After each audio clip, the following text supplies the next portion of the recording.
Alexandre hoje vai trazer aqui um assunto, já fiquei curioso aqui, a diferença entre solidão e solitude. Na verdade, Alexandre, eu nem conhecia esse segundo termo. Você pode explicar pra gente, então, o que é solitude?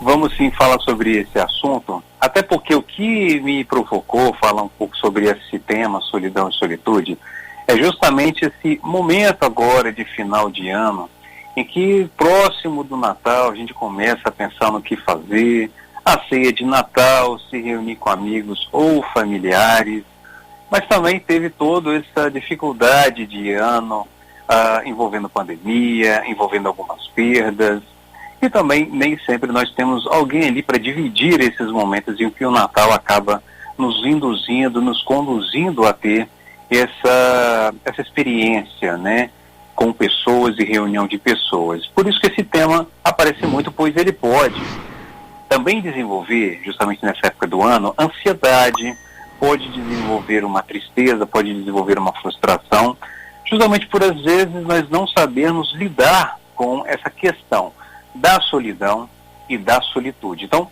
para começar, vou começar pela solidão, para que a gente entenda, porque talvez ela tenha mais familiaridade do termo, né? Então, a solidão em geral, a gente associa a uma frustração. Em geral, a solidão a gente associa a um estar sozinho. E esse estar sozinho é considerado na solidão algo ruim, como se fosse um fracasso na sua capacidade, por exemplo, de ter relações sociais ou de manter um relacionamento. A solidão pode se dar também quando você perde alguém, e isso faz com que você tenha uma espécie de vazio que você ainda não preenche ou não elabora, não lida com isso. Na solidão você tem a ansiedade, você tem medo de estar sozinho. Na solidão você pode ter insônia. Enfim, a gente pensa a solidão, em geral, como um aspecto ruim, um aspecto em que há uma perda.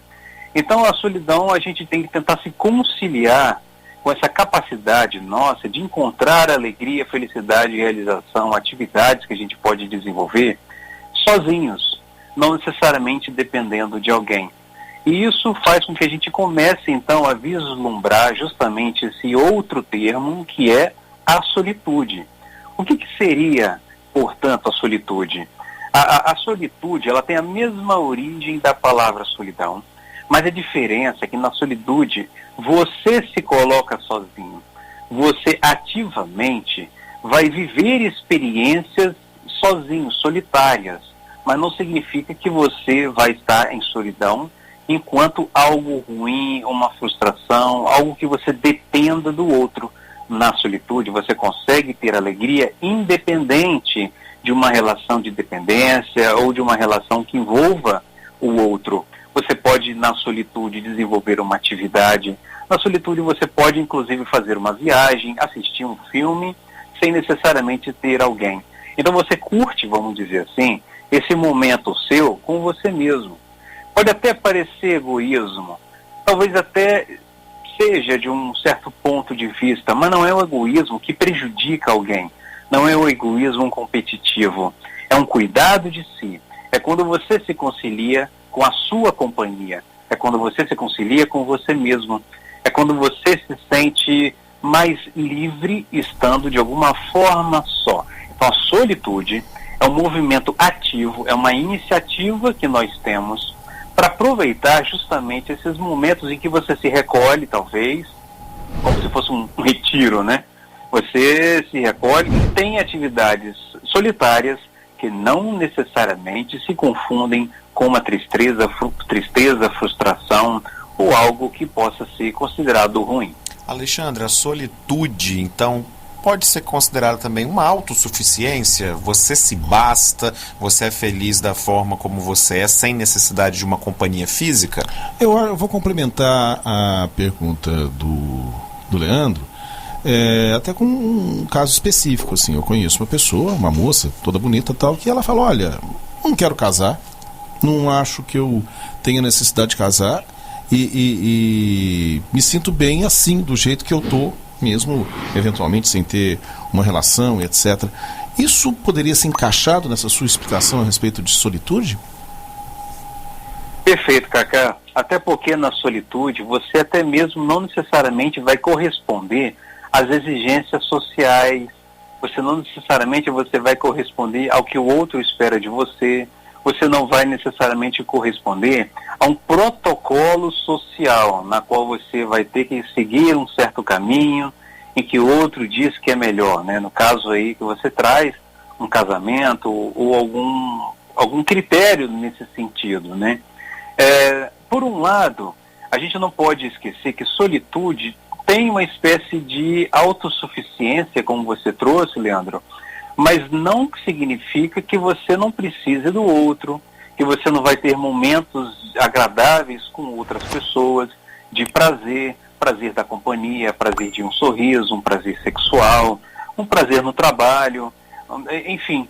A solitude não nega o outro, não exclui o outro da sua vida, mas o outro, ele não se torna aquela pessoa que vai te fazer necessariamente feliz. A sua alegria, ela não vai depender necessariamente do que o outro te oferece, porque você se oferece também.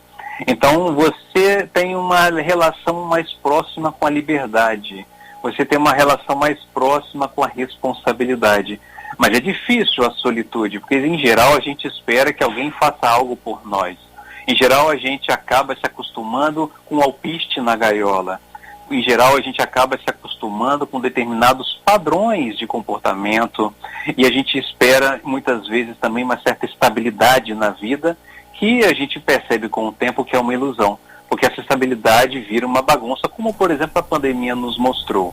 Então, por um lado, é uma certa autossuficiência, mas isso não necessariamente exclui a necessidade ou a importância do outro na sua vida. Você só não se torna dependente dele. Ok, Alexandre Brito, psicólogo, sempre conversando com a gente aqui semanalmente. Alexandre, só deixa aí os seus contatos, onde é que o pessoal pode conversar com você e também buscar aí um contato com você. Claro, bom, para me seguir no Instagram, pessoal, é Alexandre_Brito. Alexandre_Brito, o O no final é um 0. Meu contato no WhatsApp é 999431968, 27 999431968, ou no YouTube também, Psicologia e a Vida Cotidiana. E lembrando, não precisamos lidar com a solidão de modo solitário. Caso isso esteja causando sofrimento, você pode procurar a ajuda de um profissional da psicologia para você conseguir sair da solidão e ingressar um pouco mais na solitude. Valeu, Alexandre. Legal, até semana que vem. Até semana que vem, pessoal. Grande abraço. Tchau, tchau. Tchau.